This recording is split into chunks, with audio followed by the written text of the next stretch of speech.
Shalom teman-teman sekalian, selamat berjumpa dalam Breakthrough in God. Dan dalam perjumpaan kita kali ini, saya ingin mengajak kita untuk merenungkan 3 buah kata yang seringkali kita dengar, yaitu menjadi satu daging. Kata-kata ini seringkali dengan cepat mudah dimengerti, tetapi apabila kita boleh memikirkannya lebih jauh dan lebih mendalam, kadang-kadang hal ini juga sering gagal dipahami. Kita seringkali mendengar dan membaca kata-kata ini dalam beberapa ayat. Minimal 1 kali seseorang pernah mendengar ayat ini, terutama bagi mereka yang pernah menikah. Dan harus diakui, kebanyakan orang hanya akan menafsirkan ini terkait dengan seks. Orang hanya mengkaitkan dengan penyatuan tubuh, manakala satu orang pria dan satu orang wanita menikah. Kalimat sehingga keduanya menjadi satu daging, apalagi setelah pemberkatan, dianggap sebagai satu kondisi yang sah untuk seseorang berbicara seks kepada pasangannya. Apakah itu benar demikian? Menurut saya tidak. Hal itu tidak sesimpel apa yang dimengerti dengan pengertian yang seperti itu. Dan di tengah usia pernikahan saya yang berusia 23 tahun, saya mencoba terus memikirkan hal ini dan memaknainya bukan hanya dari satu sisi secara literal. Dan manakala saya merenungkannya bersama dengan Tuhan, Tuhan memberikan satu pemahaman yang sangat dalam bagi saya secara pribadi, bahwa satu daging bukanlah semata-mata bicara tentang seks. Dan satu daging bukanlah penggambaran yang seolah-olah langsung dapat dimengerti ketika kita mendengar pendeta memberitakannya dalam sakramen-sakramen pernikahan. Satu daging ini perlu dialami, satu daging ini perlu dihidupi, dan satu daging ini perlu satu perenungan yang mendalam bersama dengan Tuhan. Dan saya yakin dan percaya, konsep menjadi satu daging tidak mungkin bisa dilewati hanya oleh pasangan 2 orang yang saling menikah begitu, tetapi harus ada Tuhan di dalamnya. Di dalam Kejadian 2 ayat yang ke-24 dikatakan, sebab itu seorang laki-laki akan meninggalkan ayahnya dan ibunya dan bersatu dengan istrinya sehingga keduanya menjadi satu daging.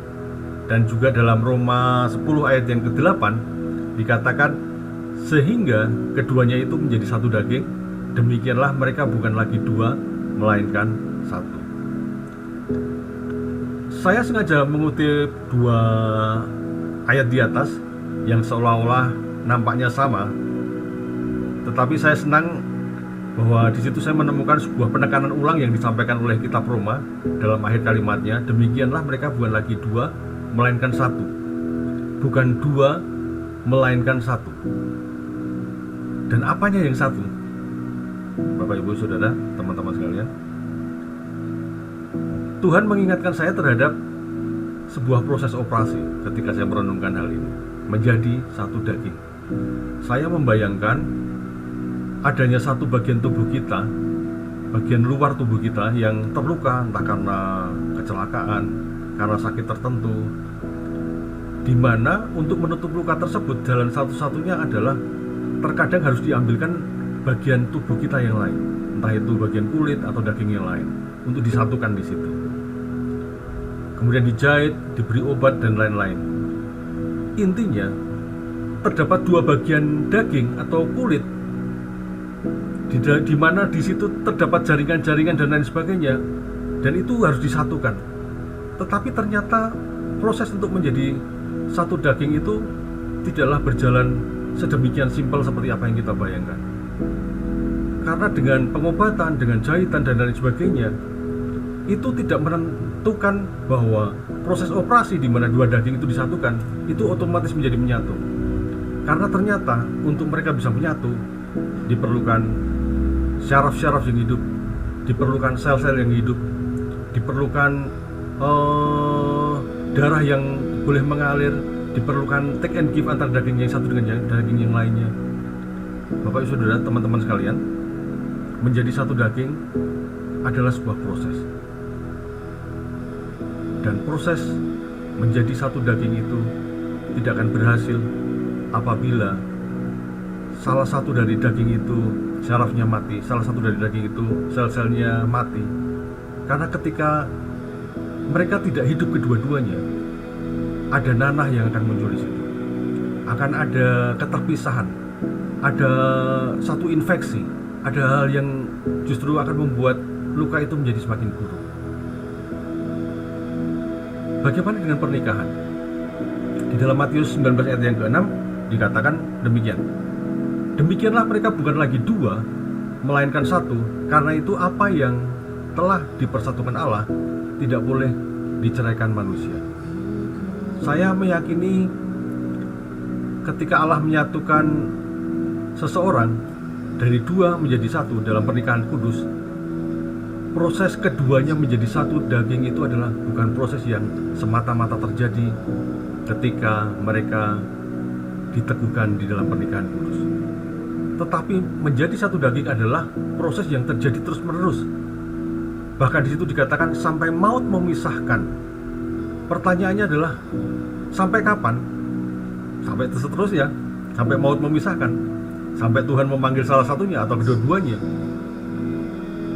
Dan juga pertanyaan yang sama adalah bagaimana pernikahan kita ini yang selama ini sudah berjalan, apakah sudah menjadi satu daging?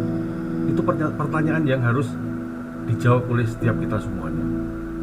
Bapak, Ibu, Saudara, teman-teman sekalian, keharmonisan seks bukan ukuran pernikahan seseorang sudah menjadi satu daging. Lamanya pernikahan juga bukan ukuran seseorang sudah menjadi satu daging. Dan banyak lagi, saya menjumpai ada begitu banyak orang ketika mereka sudah menjadi tua bersama, tetapi ada begitu banyak hal, masalah-masalah yang tidak terselesaikan. Mereka tidak saling bisa menerima satu dengan yang lain. Mereka juga tidak bisa saling membangun satu dengan yang lain. Mereka seperti orang yang menikah, tetapi juga seperti orang yang bercerai. Artinya mereka tinggal dalam satu atap, tetapi mereka komunikasi tidak berjalan. Mereka mungkin tidur satu ranjang, tetapi mereka komunikasi tidak berjalan. Mereka tidak bisa saling menghargai dan saling mengasihi.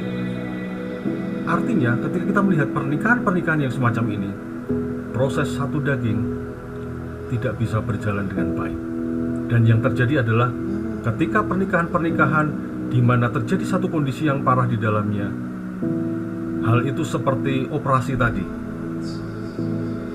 Dua daging yang disatukan menjadi gagal dan kemudian terjadi infeksi, dan kemudian luka itu justru menjadi semakin parah. Bapak, Ibu, Saudara sekalian, ukuran menjadi satu daging bagi saya adalah satu proses di mana roh kita bersama-sama menyatu. Apalagi pernikahan-pernikahan Kristen, di situ ada Tuhan di dalamnya. Sehingga roh kita ini harus menyatu bersama-sama. Kita harus hidup bersama-sama. Kita harus membangun mezbah bersama-sama. Sel-selnya harus hidup, bukan hanya satu pihak, bukan hanya suami, bukan hanya istri, tetapi suami dan istri harus kedua-duanya saling membangun, saling hidup, saling mungkin kalau ada kelemahan yang satunya akan mengangkat, dan kalau yang satunya lagi lemah yang lainnya mengangkat. Ada seorang pendeta berkata seperti ini kepada saya, ketika suami istri di dalam pernikahan Kristen berjalan bersama-sama, artinya mereka bukan lagi dua tetapi satu.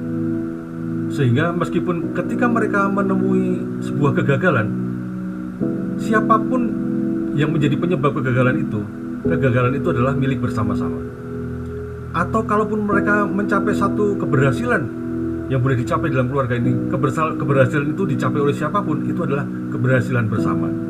Sehingga tidak ada satupun orang yang merasa berhak untuk berhasil, dan tidak ada satupun orang yang harus merasa gagal, tetapi semuanya harus ditanggung berdua.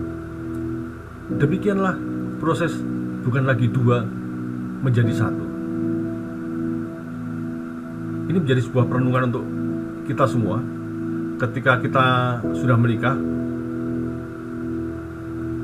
apakah komunikasi kita terbangun dengan baik? Bagi saudara yang sudah menikah, dapatkah Anda menerima pasangan Anda yang mungkin pendiam, tidak pandai bicara?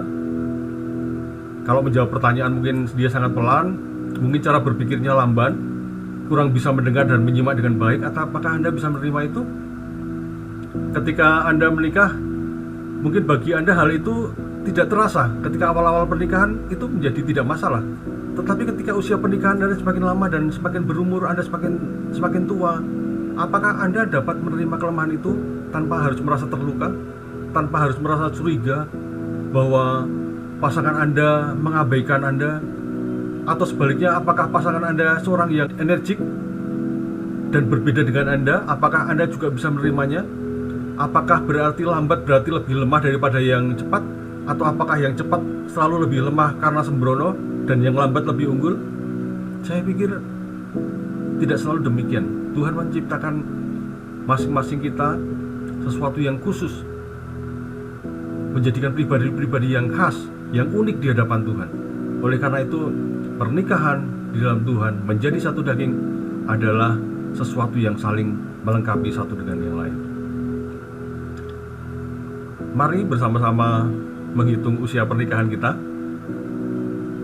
Kalau di usia pernikahan yang ada, kita ini masih sering curiga, terluka, tidak percaya, dan lain-lain, siap sedialah kita ini menerima status bahwa proses menjadi satu daging kita ini belum kuat. Saya tidak akan katakan bahwa itu gagal, karena Tuhan masih mampu melakukan segala sesuatu yang ada, dan tidak ada kata terlambat untuk Tuhan, tidak ada kata mustahil untuk Tuhan. Tuhan sanggup melakukan satu mujizat. Tuhan sanggup melakukan satu pemulihan. Kalau kelemahan pasangan kita terus menjadi keluhan yang tidak teratasi, dan pada akhirnya kita ini memunculkan tuntutan-tuntutan kepada orang lain, kepada pasangan kita, sehingga akhirnya terjadi konflik dan kemudian saling melukai. Bapak Ibu Saudara, teman-teman sekalian, mari kita menyadari dan mengakui bahwa artinya proses satu daging kita tidak berjalan dengan baik. Oleh karena itu, kita perlu mendekat dan melekat kepada Tuhan. Dan ketika kita mau mendekat dan melekat kepada Tuhan, itu adalah sebuah terobosan. Tuhan sudah menyediakan segala sesuatunya buat kita. Tuhan sudah masuk di dalam pernikahan kita. Sehingga langkah kita adalah, mari kita melakukan terobosan. Apa yang mati dihidupkan. Apa yang mungkin komunikasi yang rusak, mari pulihkan komunikasi itu. Jangan menunggu, tetapi mulailah dari setiap pasangan demi pasangan. Mulailah dari setiap orang demi orang. Begitu kita mendengar firman ini, mari kita bergerak, minta ampun kepada Tuhan, dan minta Tuhan memampukan kita untuk kita bisa melangkah menjadi satu daging yang Tuhan inginkan. Satu proses yang berjalan sampai maut memisahkan. Karena menjadi satu daging bukan lagi bicara saya, tetapi kita berdua, Anda dan pasangan Anda. Karena menjadi satu daging artinya kelemahan dia, pasanganku adalah kelemahanku juga. Kekuatan dia, pasanganku adalah kekuatanku juga. Kalaupun ada kelemahan yang seolah-olah menonjol, ingatlah setiap kita juga mempunyai kelemahan yang lain. Dan semua itu harusnya menjadi tidak masalah saat sepasang suami istri melibatkan Tuhan.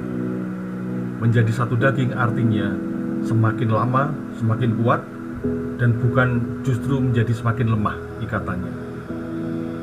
Saya tidak berharap setiap pernikahan menjadi lemah, apalagi sampai kemudian bercerai dan lain sebagainya, karena perceraian adalah sesuatu yang Tuhan benci. Oleh karena itu, mari alami pemulihan di dalam Tuhan, alami terobosan, karena terobosan itulah yang Anda harapkan, yang kita semua harapkan. Dan ketika Tuhan sudah memulainya untuk kita, dengan Dia berdiam di dalam rumah tangga kita, Dia hadir dalam pernikahan kita yang kudus, waktunya kita untuk bergerak, minta Tuhan boleh mengerjakan sesuatu, bukan mengerjakan pasangan kita, mengerjakan sesuatu dalam pasangan kita, tapi mengerjakan hati kita sendiri, untuk kita boleh melangkah maju, mengasihi pasangan kita, menghormati pasangan kita, sehingga di dalam suami istri terjadi ketersalingan satu dengan yang lain. Dan itu bukan karena kekuatannya, namun karena Tuhan semata-mata.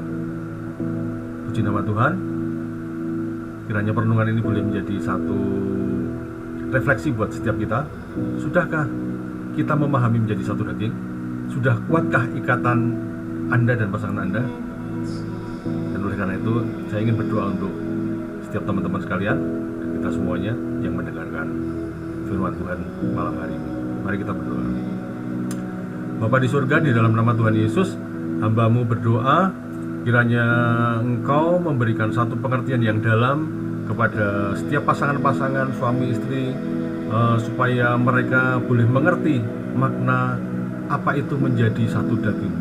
Ketika itu Tuhan izinkan kami boleh mendengarnya dalam pernikahan kudus yang kami boleh masuki di dalam Tuhan. Tuhan Yesus itu adalah sebuah awal untuk kami boleh memulai setiap proses yang ada bersama dengan Tuhan.